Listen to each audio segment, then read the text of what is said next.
Okay. Hopefully, Susan, are you going to do the Q&A? Yeah. Great, thank you.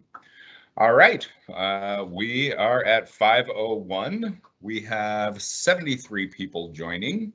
Welcome to the second installment of our puppy raising seminar series. This is our second class on early socialization, which is all about preventing behavior that we don't want and rewarding behavior that we do want. And we're going to talk about how to set up our young puppies for success. We have Noodle here, who is going to join us a little bit later to demonstrate some of these socialization activities that we are going to set up for you.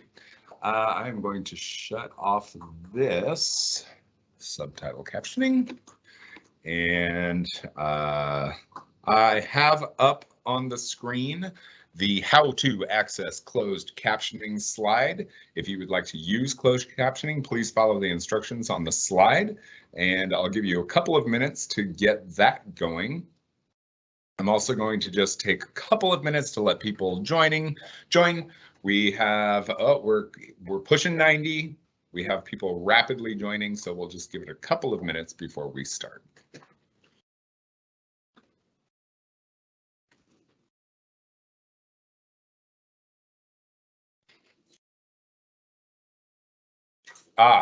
And how could I forget?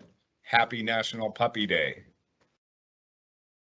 If you haven't been to see the puppy live cam, go to canine.org/puppycam and see Fritzy's R litter, who are about 5 weeks old and absolutely adorable.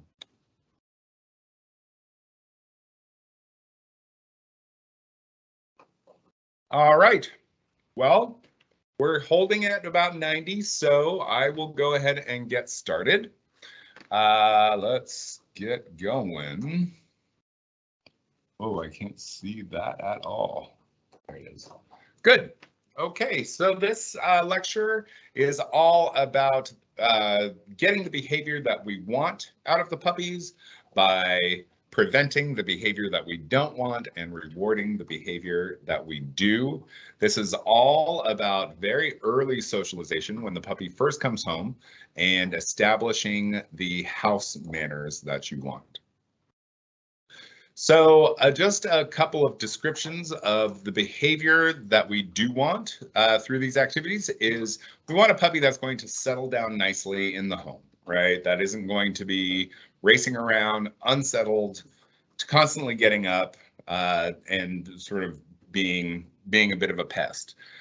We want a puppy that is going to easily ignore tempting items, right? And we can do that by first preventing their ability to get tasty items off the floor, and then later by teaching them behaviors that we do want, that is ignoring the behavior and rewarding that, ignoring the item and rewarding that.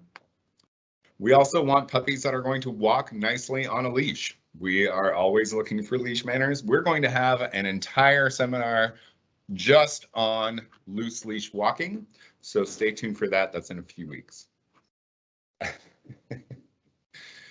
And then focus on the handler through distractions. And we're gonna, oh, this puppy is focused on the handler. He's barking at the handler for attention. That's behavior we don't want either. And then greeting appropriately, right? We want puppies that are going to be have some impulse control and that are going to greet people nicely and other dogs in public. So how do we get these behaviors? So we have sort of a, we have a few things that we do first, one before the other, but also be aware that all of these things can happen at any time. So we're always going to start out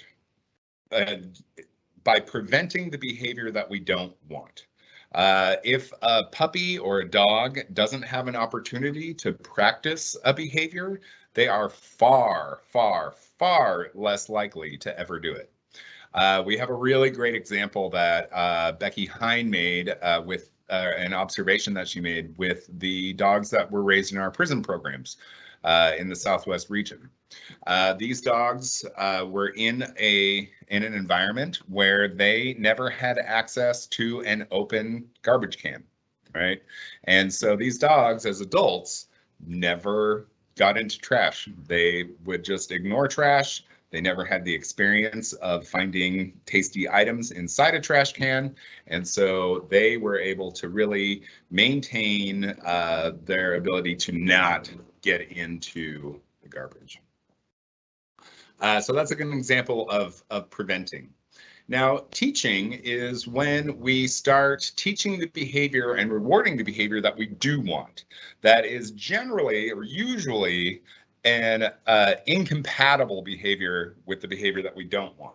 So if it's, if we're preventing a dog from rushing at the door, we're at the same time going to teach that puppy that when we go to the door, they should sit nicely, right? So we are teaching the behavior we want and at the same time preventing the behavior that we don't want.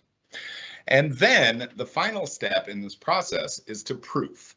And proofing is when you start to sort of test the dog's knowledge a bit. And excuse me, the proofing is really something that we're going to do way, way, way down the line. Generally, when the dogs are a bit older and are really have a solid understanding of the behavior that they want, of the behavior that we want.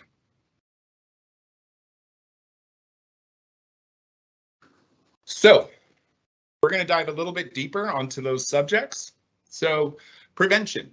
This is really the in the first early weeks and months of the puppy's development when they're in the home with you. So this is important. This is when keeping garbage cans out of the way is really important. Keeping cords out of the puppy's reach from your home office or wherever you have the puppy is very, very important. We really want to just manage the puppy's environment as much as we possibly can. And we can do this in a couple ways, right? We can have the environment well managed. We can have it nice and clean and keep food off the floor and all of that. But then we can also do things like we can use a crate, or we can use an X-pen, a little gate that is going to provide the puppy with a nice, sterile, safe space that it can be in if you're not able to watch it directly. And this is how we're proactively going about preventing the behavior that we don't want. Now, through the process of puppy raising, and we get a lot of questions about when to use food and when to wean out food. Let's talk a little bit about how we use food in the socialization and training process. So in this prevention stage, we can use food a lot. We can use a lot of food. And it can even be something that we can use to get the puppy's attention and bribe the puppy to do some kind of behavior or to behave in a way that we want them to. Right, so this is early stuff. This is when the puppy, we can just pull out food. We can really be a Pez dispenser for the puppies at this point. And this little asterisk that we have up here, using food before, what we mean by that is that if you want to head off a puppy from doing something that you see it starting to get into, you can certainly pull out a piece of kibble and bribe the puppy to either come to you or to do some other activity. I have Noodle here who is looking at me patiently and looking at me like he wants a cookie or a pet or for me to do something because he is eager to interact. Very cute. We're going to introduce you to Noodle in just a minute. In fact, actually, can I just introduce Noodle right now? He's multiple noodles. Hi, Noodles. Oh, he's Noodles? Yes. Oh, he's many Noodles. He's not just one. Noodle. Hi, you know your name. Okay. Noodle, say hi to everyone. This is Noodle. We selected Noodle because he's been a little bit rambunctious, but we don't really think so. We think he's a great puppy. So we're going to work with Noodle a little bit after we get through this lecture. So stay tuned. I just wanted everyone to be able to say hi to him.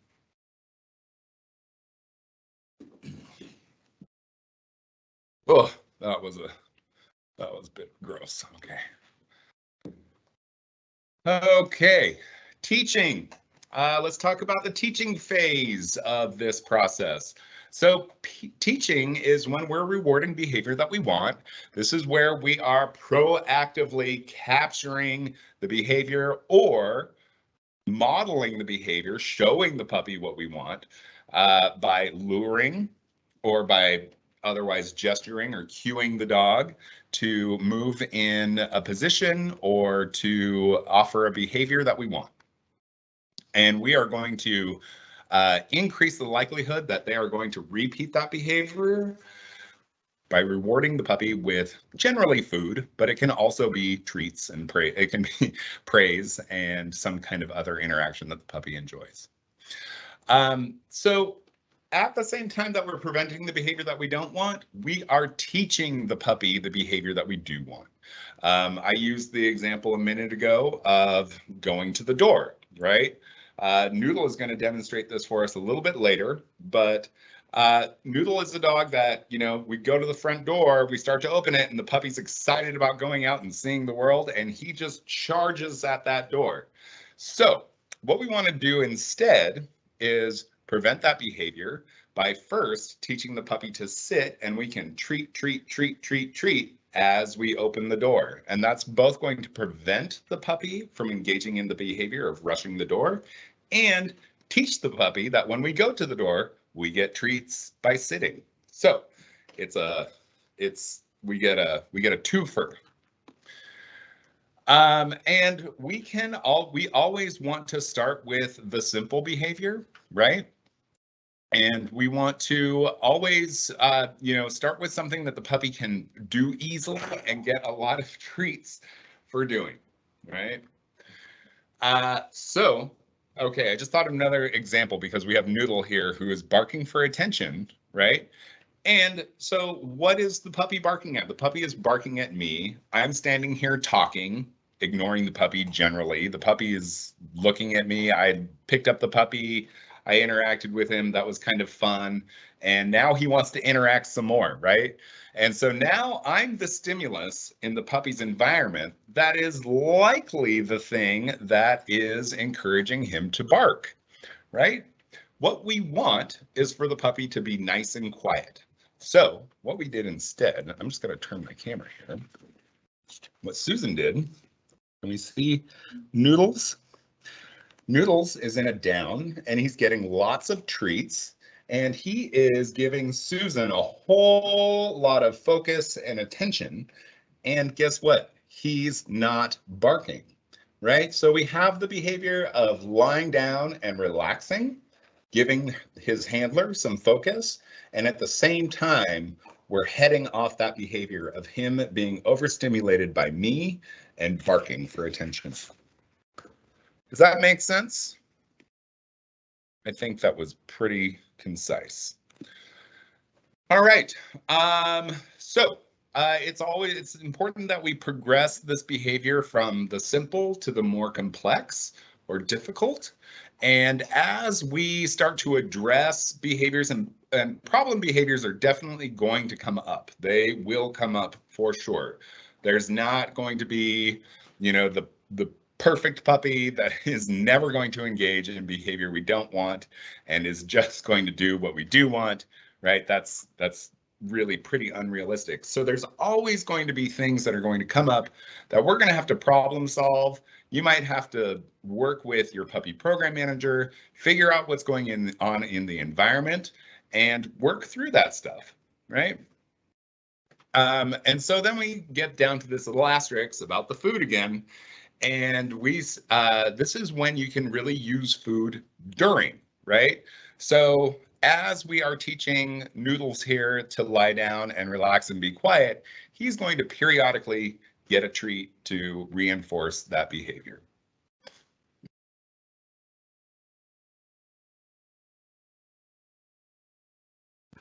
All right, now proofing. This is when the puppy really understands the behavior that we do want, right? And this is fairly advanced in the process. So we've left the period of the few months after the puppy has come home. This is when the puppy is a young adult, an adolescent, and has a really solid understanding of the behaviors that really get him the prize, and that's treats and praise and interaction from his handler. And this is when we can start to introduce more stimulus that may encourage some of the behavior, the problem behavior that we don't want. And we can start to increase our expectations a little bit. When we do this, it's really important that we make something else about the exercise more simple for the puppy, right? We don't want to stack a bunch of difficulty in the scenario. And it's always acceptable to go back and work on a few things if the puppy doesn't quite succeed the first time. And that's going to be an important learning lesson for you as a handler, and to really identify where the puppy is. And, you know, it's always kind of a surprise to maybe you're going to try something in a new environment and the puppy is like, whew, goes right over the puppy's head. And that's because, you know, as people, we can sometimes have a hard time seeing what the environment is like from the puppy's point of view. There might be things in the environment that the puppy is really overstimulated by that we're not really aware of, and maybe it's something they haven't really experienced before. So it's important that as we progress through this process that we keep things fairly simple and familiar for the puppies.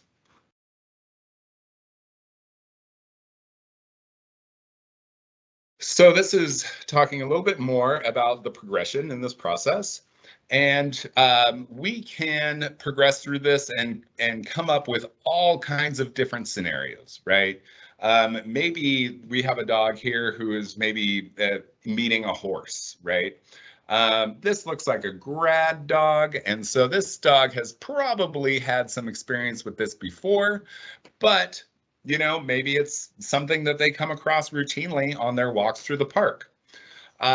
And so this is a scenario that is going to be really challenging. I'm not suggesting that we take the puppies out and go meet a bunch of horses, but maybe we start with a dog that is meeting another dog, or is meeting a cat, or some other animal that is going to be a little bit easier for them to maintain their composure around. Now, a horse is going to be really a bit of a different stimulus than a dog, right?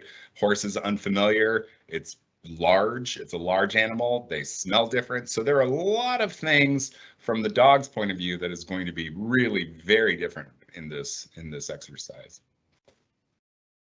And then think of food as part of your progression, like when you're using food. If you are in this progression and you're making something more difficult, feel free to bring food back into the scenario, right? Use more food to make something, to make the situation a little bit easier.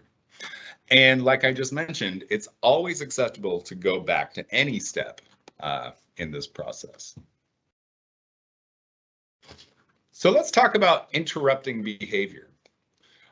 You will need to interrupt behavior at some point, right? You're always going to have to get the puppy's attention. You may see the puppy going for a cupcake on the floor, and you are going to have to interrupt that behavior. It's more important to stop the puppy from doing that than it is to let them do it and try to fix it later, right? If you are able to head off the puppy's experience of eating a cupcake off the floor, that's going to have a much bigger payoff in the future. And you will be having to deal with a puppy that scavenges for things on the floor if that happens. Now, there are all kinds of things you can do to interrupt behavior. It can be clapping your hands. Oh, that got the puppy's attention. It can be saying the puppy's name with your voice. It can be you making a funny sound, something that gets the puppy's attention. It can be a little tap on the head. Hey, pup, pup, pup, pup. Or last on our list is a leash correction. Now, at Canine Companions, we have a long history of using leash corrections. And you may or may not have noticed, if you've been around for a while, that we have really phased the use of leash corrections out in the puppy program. And we are officially moving our use of leash correction to be our last resort in any situation. And so what that means is that if you do find that you need to use a leash correction, it generally indicates that there was something going on in the environment that you maybe didn't pay attention to, and that was sort of mismanaged, right? For example, we can go back to the cupcake on the floor. If a puppy is, you walk into a room, there's a cupcake wrapper on the floor, and you're not quite paying attention, and the puppy's on a nice loose leash and suddenly bolts for that cupcake, you may have to issue a leash correction because you need to interrupt that behavior. But what that means as you think about this is that cupcake wrapper really shouldn't have been on the floor in the first place. And so we have found ourselves in a situation where we had to issue a leash correction due to the fact that the environment was mismanaged. Now, that's not to say mistakes don't happen. They absolutely do.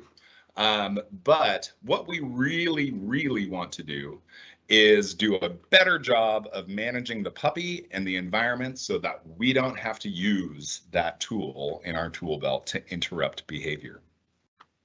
I hope that makes sense. So I kind of talked about those points. So if you do have to issue a leash correction, let's reflect. Let's look at the situation. Let's see what is going on in the environment, right? Cupcake wrapper.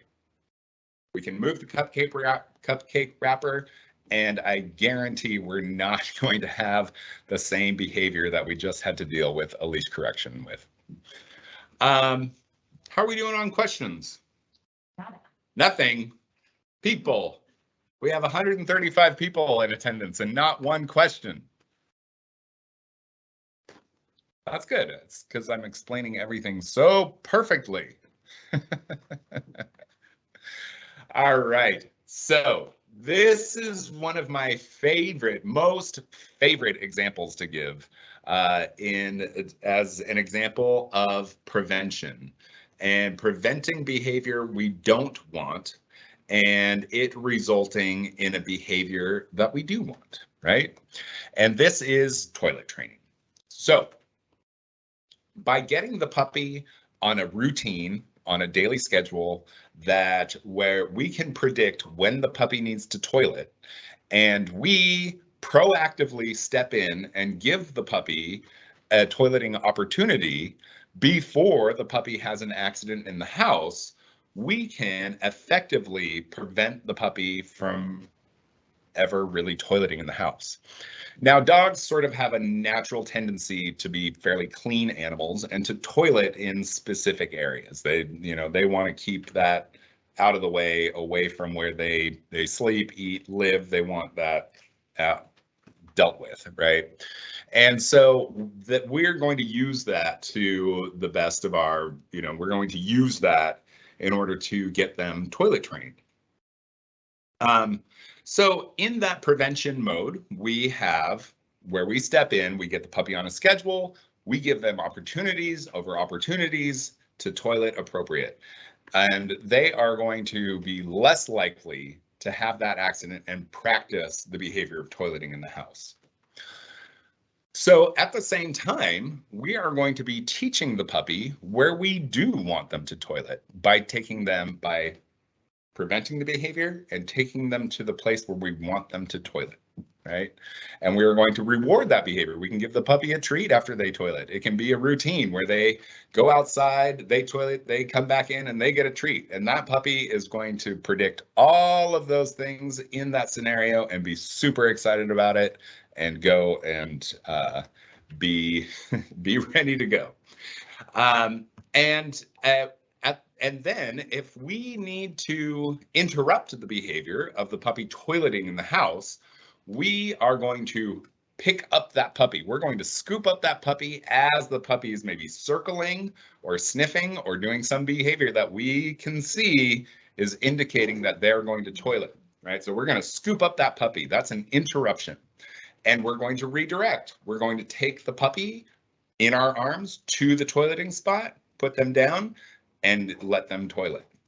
Then we can follow it up with a reward, right? So at the same time, we've prevented the behavior, we've interrupted the behavior, we've taught them what we want them to do, and we have a successful toileting routine. Now, as we talk about proofing, right? Proofing with toilet training can be a little tricky, but we can start to give the puppy a little bit more freedom in the house. And maybe what we're doing is looking at their body language and actually just taking them out on a more predictable schedule, right?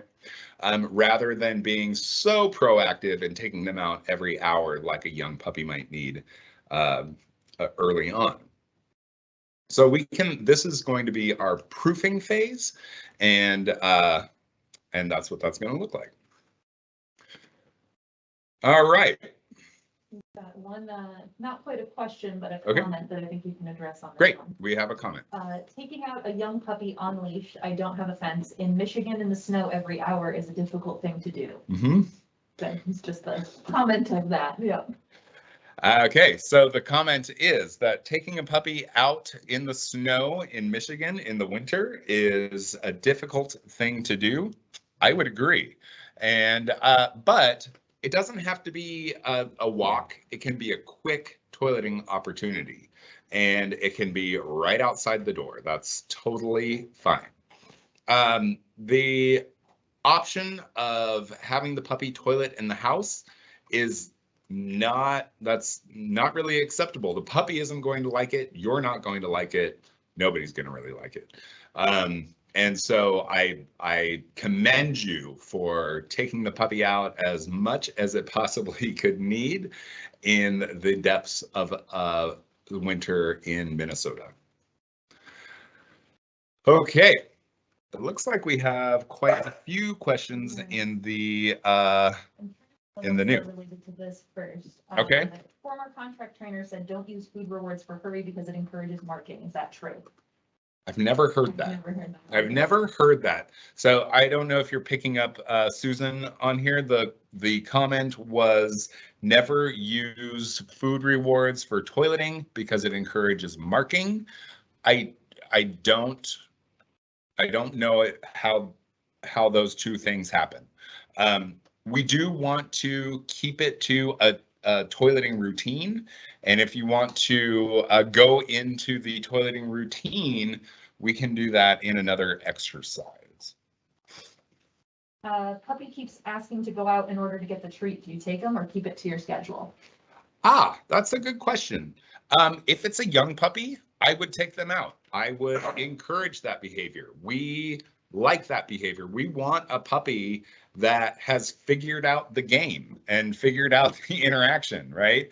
That's a puppy that has learned and has really, got the smarts to go through that process. However, as we start to teach the puppy, as we start to proof that behavior, we can say, no, it's not time for you to go out. It's only been 20 minutes, no treats for you. And we can start to expand that time between the toileting breaks a little bit. That's totally appropriate. And we've got a lot of questions that are really getting into the weeds on toileting on walks and toileting on surfaces and problem solving there that I think are a little bit off our topic for tonight. But here's one from Dave that we predicted this question. Yeah. Do you see it? Mm-hmm. All right, Dave, here we go. If the puppy never sees a cupcake wrapper on the floor, how will it learn not to go for it? That is the question that we predicted would come up. Absolutely. That's a great question. Totally valid. So when we're talking about preventing behavior, we are keeping the environment pretty sterile. And at the same time, we are teaching the behavior that we do want. So we can work on things like food distraction on a fairly easy way. And we can do that with kibble. Kibble tends to be, I mean, some dogs have more food drive than others, and kibble can be more exciting to some dogs than others. But we can start that behavior of ignoring food on the floor with something that's a little less exciting than a cupcake wrapper. And what that might look like is the dog comes into an environment where there's some kind of treat or something interesting to the dog on the floor. And instead of going for it, we teach the dog to sit and look at us. And this is all about what impulse control training is about. And that's the exercise where we have the puppy sit and give us eye contact and get a treat. And so that is really the gist of what we do to encourage and to train impulse control in our dogs. Because when it comes to something tasty on the floor, like a cupcake wrapper, it really comes down to the fact that the puppies have some impulse control to not go snatch it off the floor right away. One other that goes right along with that. So we are expected to maintain our environment when we're on a walk. That's a lot to remember, to watch the dog and the environment for cupcake wrappers. So the question, I guess, or the comment is, so we are expected to manage our environment when we're on a walk. That can be challenging, and it might be a lot of cupcake wrappers. Well, to some degree, yes. You should be expected to take the puppy into environments that they can handle, right? And so if it's really just taking a young puppy out for a neighborhood walk, we should be pretty familiar with that environment, right? We should be going to a place that we know that is fairly clean and is not going to pose a whole bunch of distractions to the puppy. As we go on with our socialization routines and we start taking puppies into more complex environments where there might be a cupcake wrapper, we have to consider that before we start out, right? And that's what we're talking about when we say, think about the places you're going. We talked about this in our last lecture a couple of weeks ago. You have to be aware of where you're going and think about where you're going and think about what the puppy can handle. Can the puppy handle seeing some cupcake wrappers on the floor, right? And if you're going to a place where there are cupcake wrappers, I should have picked something else that's easier to say. Then you should only be taking a puppy that really understands that routine of ignoring distractions on the floor and offers the behavior of looking at the handler. And very similar to that, windy days, stuff, leaves are flying and the puppy tries to chase them. What if I can't keep up? Yeah, so windy days where things are flying around and it's, we have things that are distracting to the puppy, leaves, sticks, things like that, moving around in the environment. That's the same thing. It's an environment. We have to consider the places where we are taking the puppies before we go there. And we have to know what the puppy can and cannot handle. If it is really distracting to the puppy, we can just do more to hold the puppy's attention. Maybe we're not walking so fast and we're working on some eye contact and working on some positioning, right? That can be a routine that is really going to help the puppy to focus on the handler. Or maybe we're just using more food, right? So we can make something else easier about the environment if the environment's more challenging.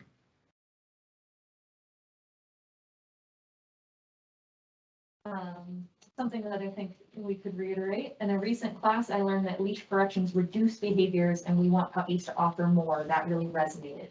Awesome. Yes. So the comment was that leash corrections encourage less behavior, and we want puppies that are going to offer more behavior. And that is so, so true.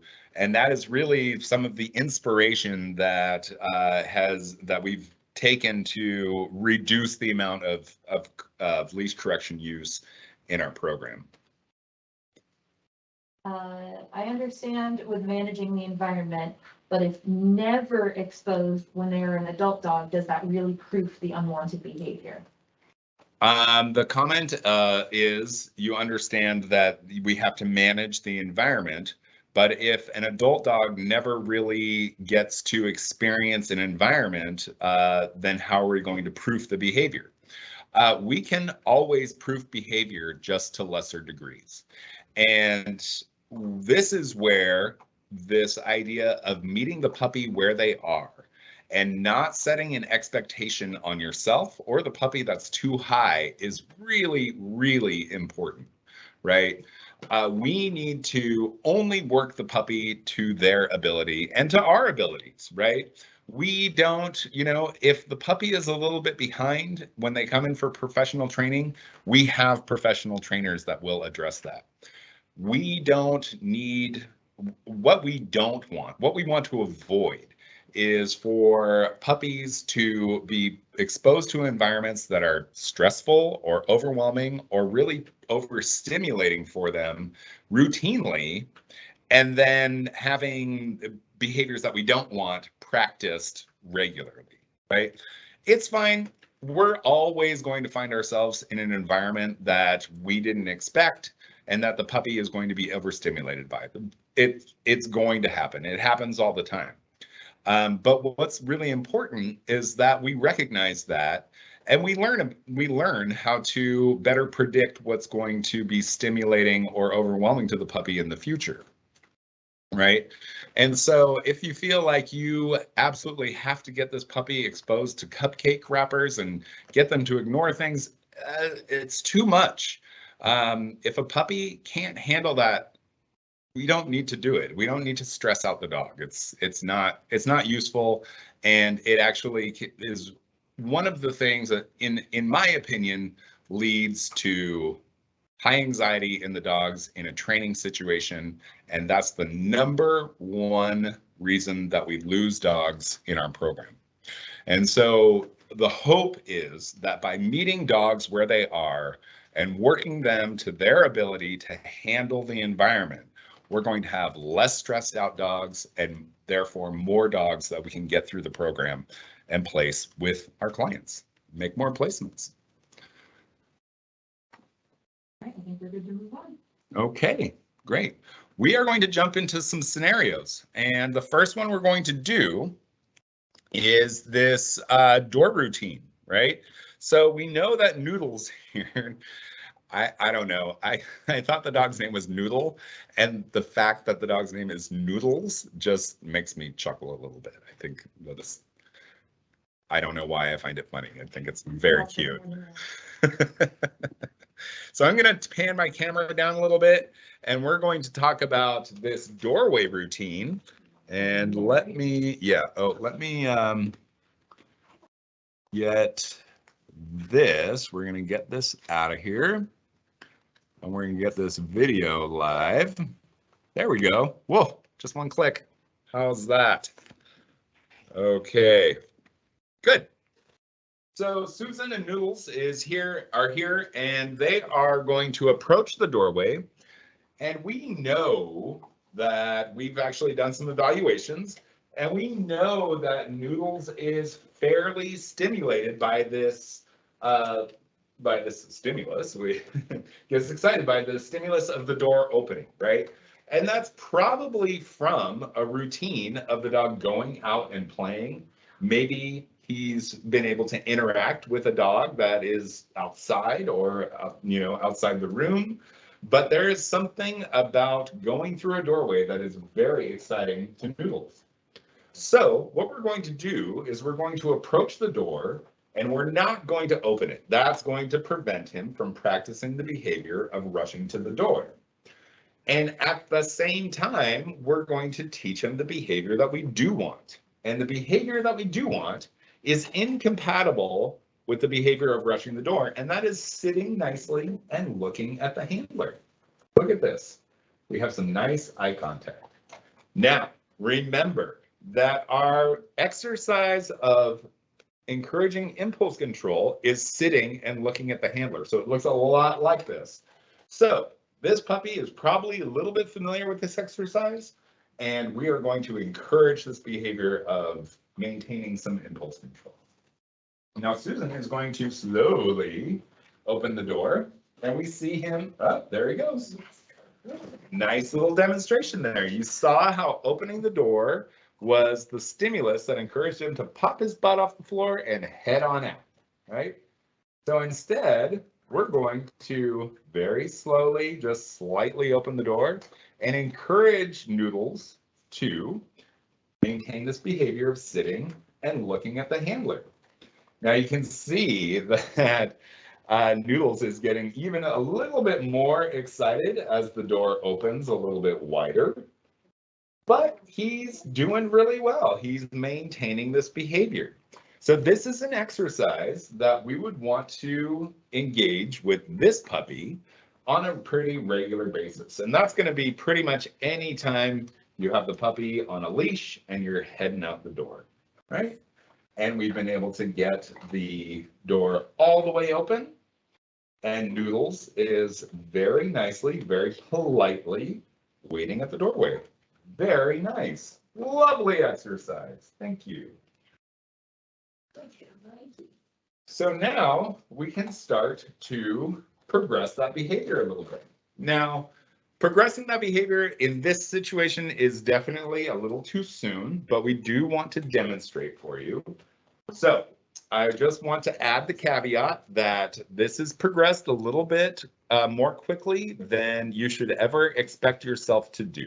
All right. So we're going to go a little bit closer to the door. We're going to get the puppy in a sit. Very nice. Treat, treat, treat. And we'll go ahead and open the door nice and wide. Good job. Now he popped up, but he's still looking at the handler. The leash is nice and loose. We don't necessarily need to jump and interrupt that behavior, right? That's going to really kind of interrupt this learning process for him. It's going to kind of wipe his brain a little bit. So all we're going to do is step in with a little bit of redirection and have the puppy sit and encourage that nice eye contact and calm sitting.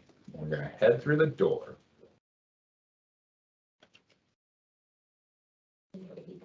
Yeah, some exciting stuff out there. Yeah. Yeah, very nice. Cool. All right, should we do some greetings? Sure. All right. So this is a little, so now we have Noodles is a little bit warmed up, right? And he has been giving Susan some really nice eye contact and and sitting very politely at the doorway. Now we're in a bit of a tight spot. I'm going to put this away so we have a little more room. Because one thing that I'm looking at here as we start to get set up is that we're working on the stimulus of going to the door, right? So if we're working on a greeting exercise around the door, that's a whole bunch of stuff going on from the puppy's point of view that we can pare away, right? So I'm going to actually go this way. And so that Noodles' back is to the door and that stimulus of the door is a little less pronounced for him. All right. So we're going to start with some really easy stuff. We'll have Noodles in a sit, giving some very nice, calm eye contact with Susan. And I'm just going to walk up and I'm going to be the stimulus in the environment.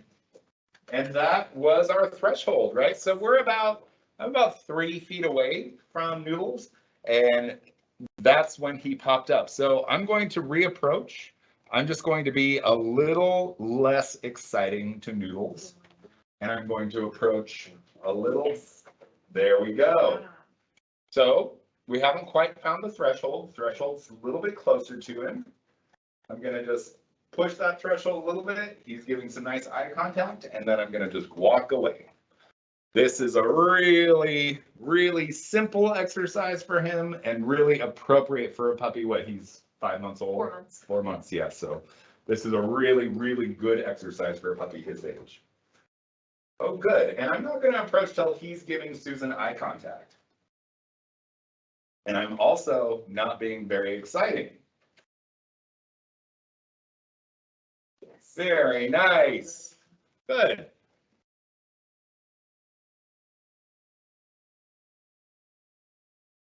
He's got to chew. Oh, he's chewing right now. If everybody could just wait, we're just gonna have the puppy chew. Oh, good. Now he looked at me. That's totally fine. No problem there. He's doing a great job. Hey, James, turn the camera towards Susan. Yep. Thank you. How's that? A little bit more. A little bit more. Perfect. Thanks. Good. So you can see that I'm still a bit of a stimulus to the dog. I'm getting his attention. And, but he's able to really break his attention away from me and look at his handler and get a treat because treats are more exciting than me, apparently. Good. So we're going to progress this a little bit, and we are going to, at the same time we progress something, we're going to make something else easier, right? So we're going to put Noodles into a position where he's less likely to pop up. What's that going to be? A down, right? How is he with his down? He might be more likely to pop up. Oh, he might be more likely to pop up, which is totally reasonable. All right, so I'm gonna just come a little bit closer.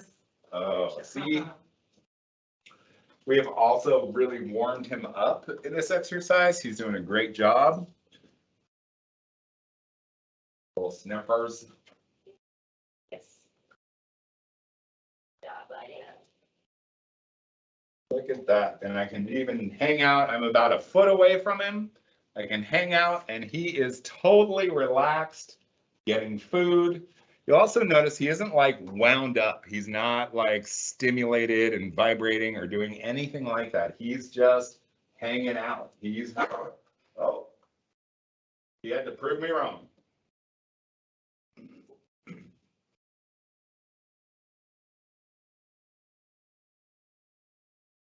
You don't know it without words?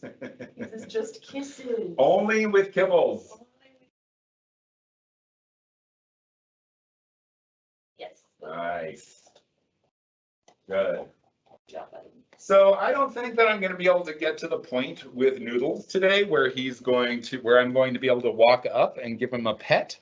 But that's really important for us to recognize, right? As puppy raisers, is that he's not ready for that socialization experience yet. So we are going to put that off until he's ready, and we're going to do just fine. He'll get there, I promise. Okay, thank you, Susan and Noodles. How are we doing? Another statement. Please remind puppy raisers, especially new puppy raisers, that there are no stupid questions. Oh, thank you. Sing it, Anonymous. That's a comment from Anonymous. Absolutely. Yes, please don't be intimidated by the knowledge you think you should have, or you think the skills that other puppy raisers have. This is all about meeting the puppy where they are, and we want to meet puppy raisers where they are, 100%. And so if you ever feel like you should know something, forget it. We are no longer using the word should in this organization anymore, ever again. That's it. We're done with the word should. All right. What if Noodles needs to go outside when coming out of his crate? Do you still wait and make him sit? I'm sorry, can you repeat that? If Noodles is just coming out of his crate, we got to get outside quick. Do you still make him sit? If there's the question is, if Noodles is coming out of his crate, do we still want him to sit before coming out of the crate? Is what I'm assuming. Yeah, we want. It doesn't necessarily have to be a sit, but the puppy does need to exit the crate politely, right? The puppy needs to exit the crate politely. If that means they need to sit before exiting, then that's what we need to do in order to encourage that behavior.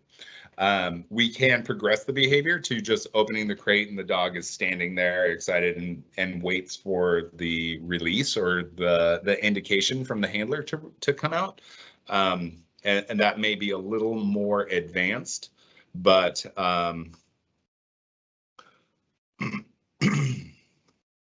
yeah. May have missed it, but are we moving away from gentle leaders? No, he's not. Yeah, no. The question is, they may have missed it, but are we moving away from gentle leaders? So I think, we are only using equipment and stimulus. I mean, the environment also includes equipment that the dog is on, right? So if the dog is not ready for a gentle leader and you want to work on an exercise like not bolting through the door, then there's no reason to use a gentle leader, right? If we're able to manage the dog's leash behavior with other tools, such as holding the dog's attention and going through that exercise of encouraging impulse control and not going out on a tight leash, then a gentle leader might not be the thing that we need to use, particularly if a gentle leader is going to just cause the dog to roll on the floor and rub its face. So yes, we are only going to use things and equipment and put the dog in environments and situations that they're ready for. So that also includes gentle leaders and all equipment, capes, everything.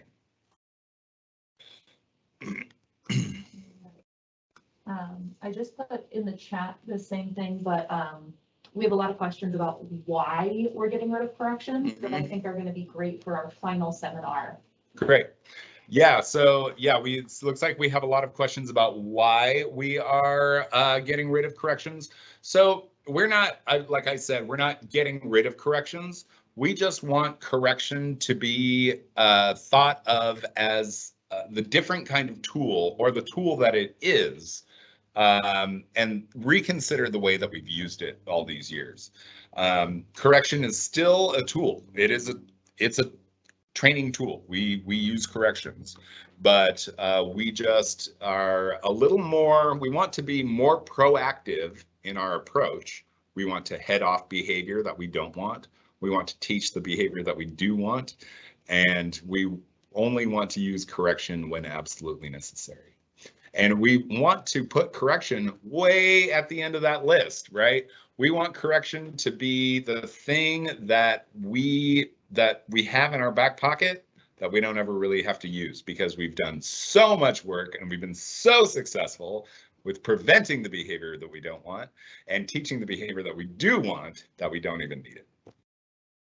There's also a few questions about the balance between socialization and appropriate and desired behaviors.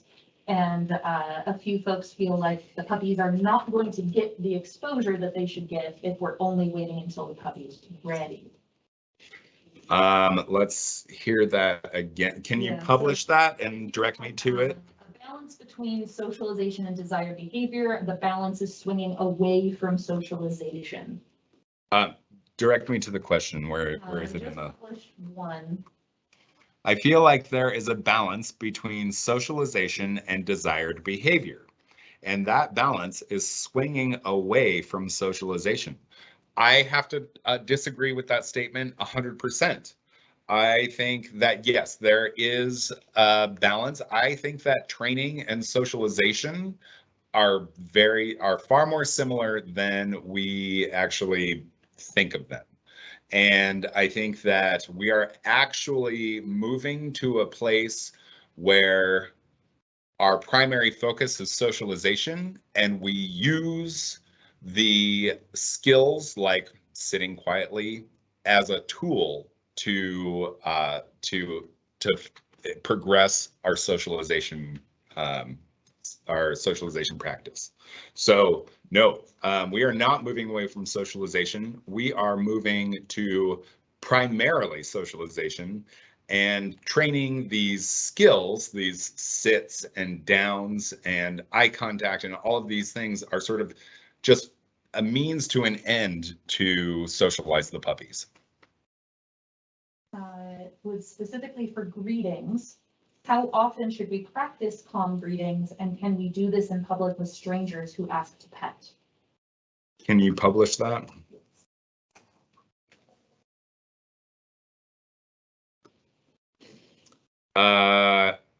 Is that how often should we practice calm greetings? Yes. Okay, the question is, how often should we practice calm greetings, and is it okay to do this in public with strangers who ask to pet the puppy? I only do this once I'm confident the puppy can handle it well. That's the answer. You answered your question. You should do it to the degree that the puppy is ready. If you feel that the puppy can handle it, that's fine. You can also make it a training or socialization practice. You can direct the person who wants to pet the puppy, to approach in a specific way and tell them that we're going to work on eye contact as you approach. And if the puppy pops up and starts walking to you, I'd like you to stop and turn around, right? And that will give you a few minutes to have this little micro training session. And so, yes, you can absolutely work on this, but also consider what's going on with the puppy. What's happening in your environment? Is the puppy super stimulated? How successful do you think the puppy's going to be? So if those are things that, if the puppy is stimulated, and maybe we're going to go through our little our puppy zone evaluation, right? Is the puppy stimulated? Is this a good time to practice this? Is the puppy in the yellow zone or the red zone? That's not a time to do that, right? Is the puppy being really good and focused and relaxed? That's absolutely a time to practice that. Similarly, what do you do with clueless people when you're trying to do greetings? What do you do with clueless people when you're trying to practice greetings? I would say do your best to manage their behavior. And if they are, pushy or insisting that they pet the puppy, it's absolutely appropriate to tell them, hey, we're working on some of this stuff right now, and I really, and this isn't the time or the place for the puppy to practice this. All right. What about verbal don't as a correction? So let's talk about a little bit more about correction, and let me give you all a heads up.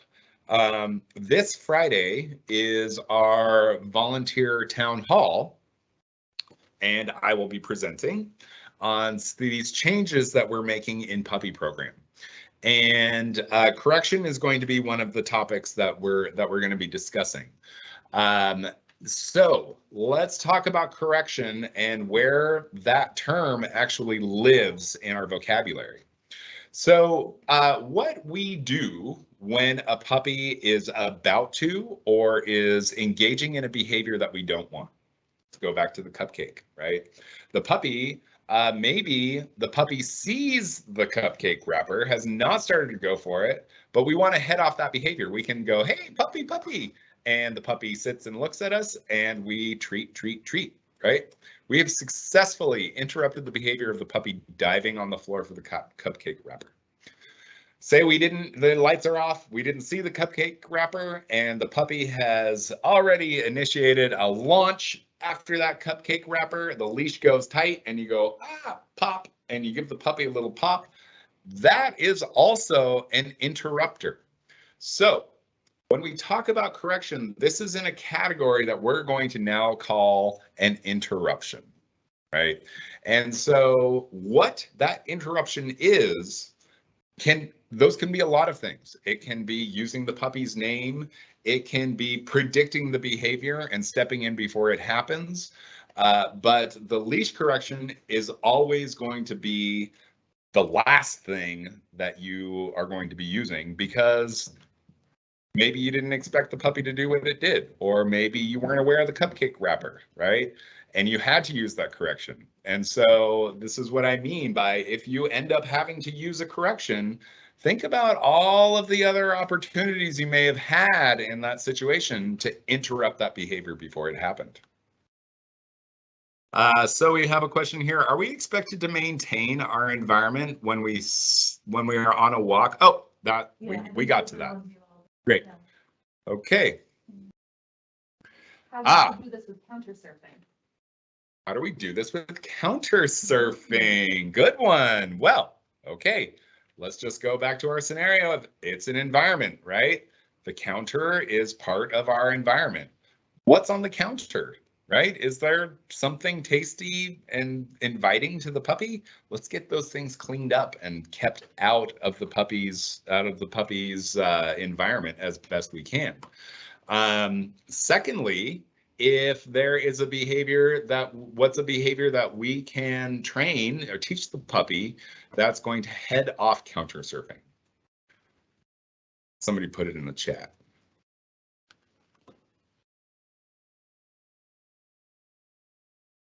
Carol, you asked the question. They do get us on a delay, so. Okay, I'll wait. Counter surfing, Carol. What's an incompatible command with counter surfing? Well, I'll give it to you. It can be a sit, it can be a down, it can be anything that is going to hold the puppy's attention away from that counter. Now, we're going to start anti-counter surfing socialization training by first keeping the environment nice and clean. We're going to keep our counters clean, and we're going to keep the puppy's interest really away from the countertops.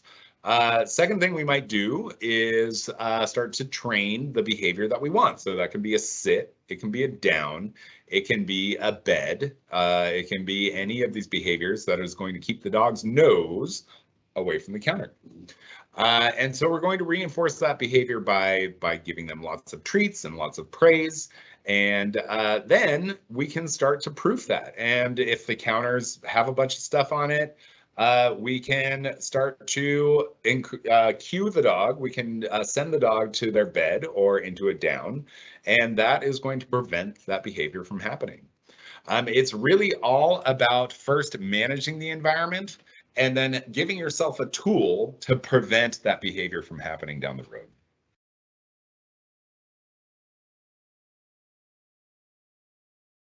What about walking backwards when a puppy forges ahead on Let's Go? How do I make that a redirection and not a correction? Yeah, so the question is, how about turning around when the puppy starts to forge on a loose leash? And how to do that as a redirection and not a correction. That is all about how much force you're going to put in that, right?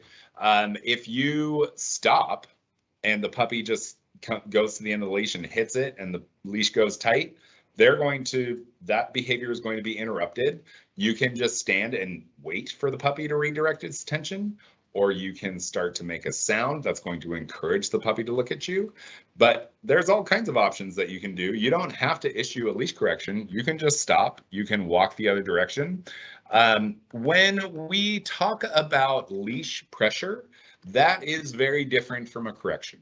So if you were to just start walking the other direction and the leash goes tight and the puppy gets pulled along a little bit, that's fine for a minute, for a second, right?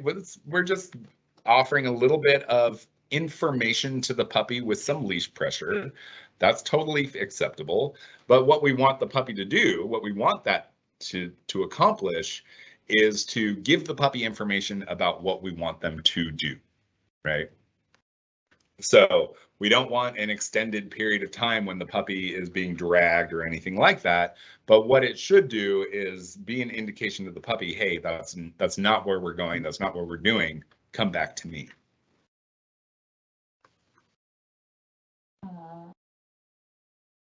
How would you do this with mounting? With mounting.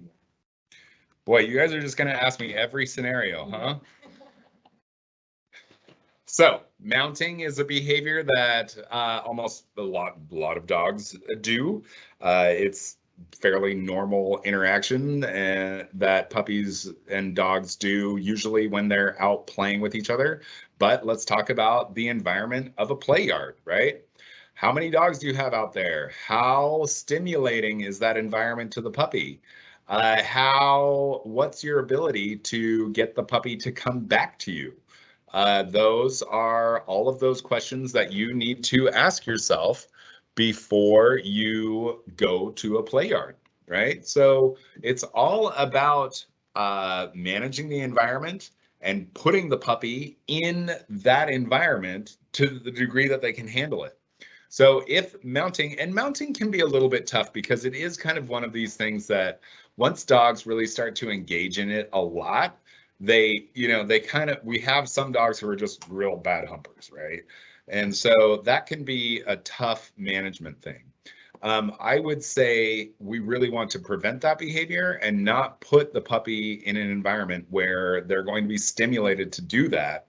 And then they get to practice it, and then they become sort of these chronic, humpers. So let's avoid that behavior and manage it headed off early on.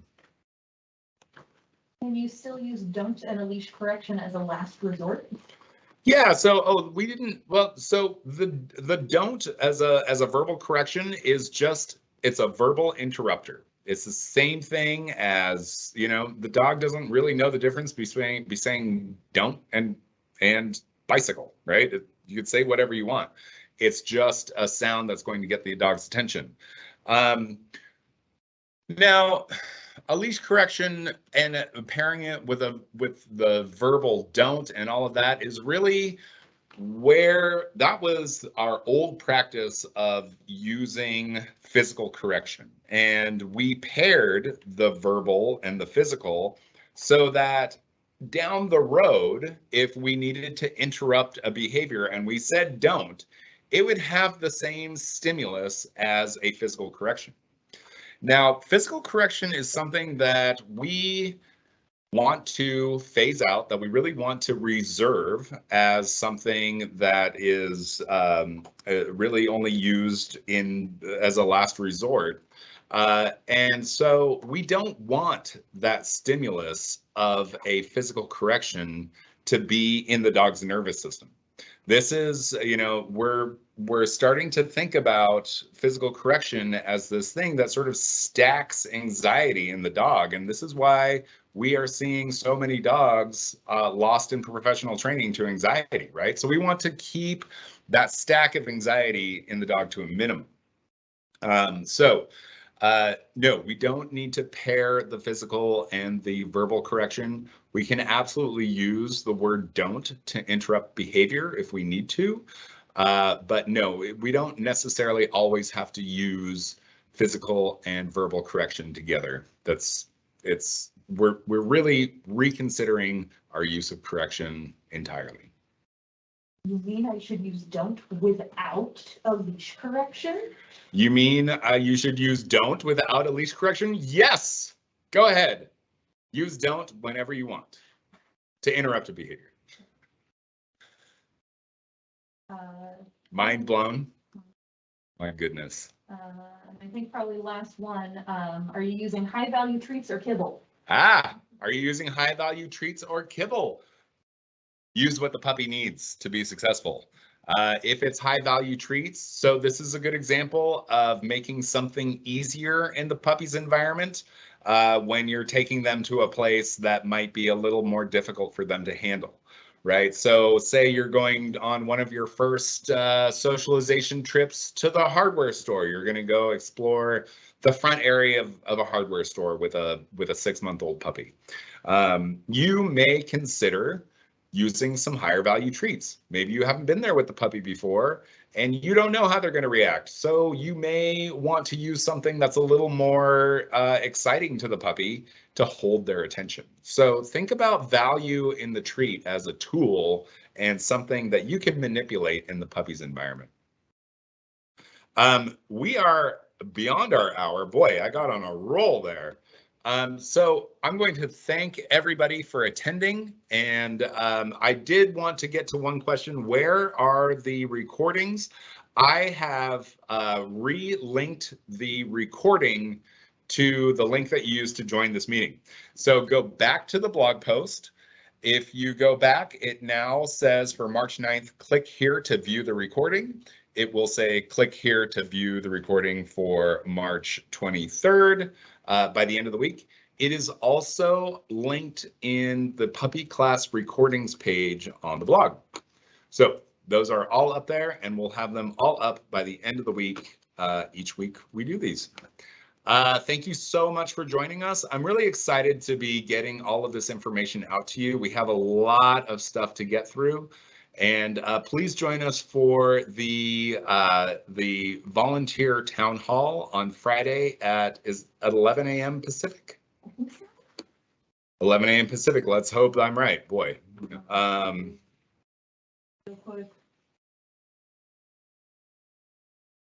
Yes. Yes. 11 a.m. Pacific.